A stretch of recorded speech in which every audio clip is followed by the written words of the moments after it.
안녕하세요. 법률톡톡입니다. 여러분, 요새 이웃 간 층간소음 때문에 살인사건까지 난다는 기사 많이 접해보셨죠? 그만큼 층간소음으로 인한 갈등이 정말 심각한 상황입니다. 그런데 만약에 윗집이 쾅쾅거릴 경우에 아랫집에 사는 우리가 어디까지 대응을 할 수 있나, 이게 법적인 좀 이렇게 행위가 어디까지 가능할지 궁금하지 않으세요? 저희 오늘도 법무법인 정향의 김예린 변호사님께 한번 여쭤보겠습니다. 변호사님 안녕하세요. 안녕하세요. 혹시 변호사님도 네네. 층간소음을 겪어보신 적이 있나요? 사실 저는 지금 꼭대기층에 살고 있어서 층간소음을 겪고 있지는 않은데 이제 얼마 전에 아랫집에서 좀 조용히 해달라는 경고 메시지를 받았어요. 그래서 잘 해결은 됐는데 어쨌든 간에 이게 저희는 조심한다고 하지만은 또 밑에 이제 뭐 계신 분 입장에서 아래층 입장에서는 좀 그렇진 않을 수도 있는 것 같더라고요. 오늘도 사연 한번 소개해 드릴게요. 변호사님 안녕하세요. 서울 A아파트에 살고 있는 사람입니다. 전세 난 와중에도 힘들게 전셋집 마음에 드는 곳을 구해서 입주를 했어요. 그런데 윗집에서 갑자기 엄청 쾅쾅거리는 소리가 나는 거예요. 밤낮 가리지 않고 소음이 너무 심해서 처음에는 경비실을 통해서 주의를 줬습니다. 그런데 하나도 나아지지가 않아서 직접 위에 가서 따졌어요. 그랬더니 윗집이 적반하장으로 이렇게 집까지 찾아와서 위협하고 협박하면 불법이에요 라고 하는 거예요. 그래서 어이가 없었죠. 그러면은 정말 제가 어디까지 항의가 가능할지 궁금하네요 라고 사연을 보내주셨는데, 일단 여쭤보고 싶은 게 층간소음 소송과 관련해서는 어떤 법리를 적용해서 이제 저희가 소송을 걸어야 되는지 여쭤보고 싶어요. 근데 이게 사실은 이제 불법행위 손해배상이라고 보시면 되죠. 그래서 이제 근데 이게 아무 때나 이제 우리가 생각할 때 뭐 내가 어떤 손해를 입었으면 무조건 손해배상 청구할 수 있다 이렇게 생각을 하시는데 그렇지가 않아요. 그래서 그 사람이 어떤 가해 행위를 했는데 내가 어떤 손해를 입었고 그리고 그거 사이에 인과관계라는 게 또 존재를 해야 되거든요. 그래서 이제 뭐 최근에 뭐 어떤 한 사례를 보면 이렇게 분쟁이 있으셔서 이렇게 아래층에 계신 분이 손해배상 청구 소송을 하신 거예요.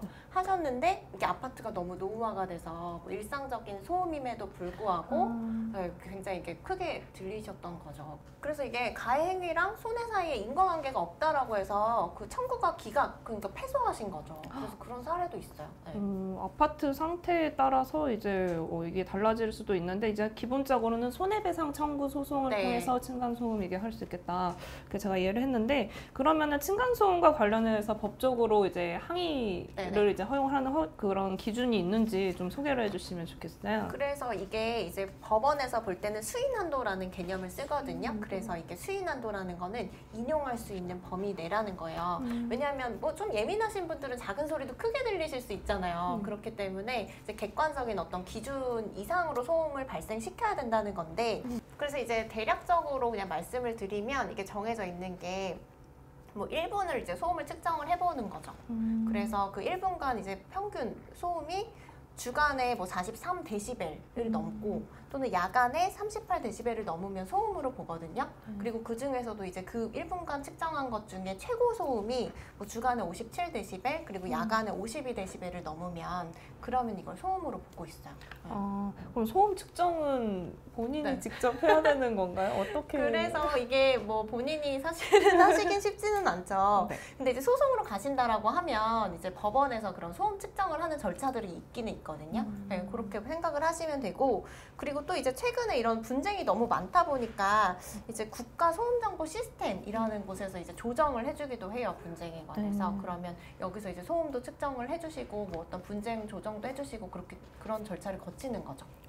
네. 사실 아까 제가 여쭤보고 싶었던 거는 아랫집이 이제 피해를 입었잖아요. 근데 윗집에서 이제 그만 소음을 내달라 이렇게 항의를 할 때 그게 허용되는 기준이 있다고 들었어요. 보복 소음을 내시는 거죠. 그래서 그분들이 더 손해배상을 크게 부담을 하신다거나 아니면 형사처벌을 받는다거나 이런 사례들이 있어요.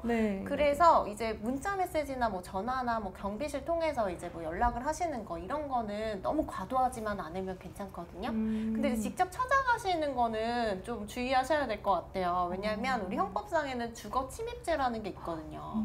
그래서 이런 것들 창문만 살짝 보더라도 이제 미수행 이런 처벌을 받을 수가 있기 때문에 그래서 뭐 이런 것들은 조금 지양하시는 게 좋을 것 같고, 그리고 이제 보복 보복 소음을 내셔서 뭐 예를 들어 스피커를 네. 뭐 천장에 달아둔다거나 뭐 골프채로 뭐 천장을 두드린다거나 그렇게 하셔가지고 이제 더 많은 이제 손해배상금을 물어주신다거나 뭐 이런 사례들도 있거든요. 그래서 최근에 이제 층간소음으로 뭐 3천만 원까지 손해배상액을 명한 이제 판결이 있었는데 층간소음을 이제 낸 위층에서 부담한 금액이 아니에요.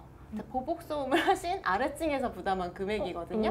그래서 이런 사례들이 있기 때문에 좀 주의하셔야 될 것 같아요. 네. 제가 알기로는 요거 그 말씀 네네. 주신 3천만 원 이거가 그 우퍼 스피커를 맞아요. 네. 통해서 이게 뭐냐면 음악을 재생을 하면은 저음을 좀 세게 해가지고 이렇게 진동을 유발하는 그런 스피커에는 이거를 윗집에다 붙여서 이렇게 맞아요. 컹컹컹 이렇게 하게끔 하는 이게 불법이라고 합니다. 또 아까 말씀 주신 대로 허용이 되는 거는 뭐 이렇게 전화 걸기, 문자 이 네네. 정도만 가능하고 직접 가서 하는 거는 안 웬만하면, 되고 네네. 웬만하면 안 되고. 근데 변호사님 말씀 종합을 하자면 아무리 층간소음으로 스트레스 받는다고 해도 이제 항의 방법으로 해도 되는 게 있고 안 되는 것이 있으니까 한번 좀 주의를 하셔야 될 것 같습니다. 기본적으로 간접적으로 이제 항의 내 의사를 전달하는 것은 이제 합법인 것 같고 네. 직접 뭐 주택에 침입을 하거나 사람을 대면해서 이렇게 따진다거나 하는 거는 좀 불법인 것 같고 또 요새 핫한 방법으로 꼽히는 우퍼 스피커 이것도 불법이니까 절대 하시면 안 되겠습니다. 변호사님 오늘 말씀 감사합니다. 네, 감사합니다.